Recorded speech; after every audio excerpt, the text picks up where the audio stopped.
এমন একজন ডিফেন্ডার যার নাম শুনলে অ্যাটাকারদের কনফিডেন্স ভেঙে যেত, যার চোখের ভিতরে ছিল আশা আর মনের ভিতরে ছিল তার টিমের জন্য সর্বোচ্চটা দেওয়া।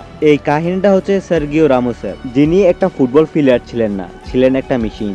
স্পেনের ছোট শহর সেলভি থেকে একটা ছেলে উঠেছিল যাকে পুরো দুনিয়া চেনে সার্গিও রামোস নামে। ছোটবেলা থেকেই ফুটবলের অনেক শখ ছিল, কিন্তু তিনি চেয়েছিলেন স্ট্রাইকার হইতে, কিন্তু ভাগ্য তাকে বানিয়ে দেয় ডিফেন্ডার হিসাবে। পুরো দুনিয়াকে তিনি এটা বিশ্বাস করান যে ডিফেন্ডার চাইলে একটা ম্যাচে ভবিষ্যৎ বদলে দিতে পারে।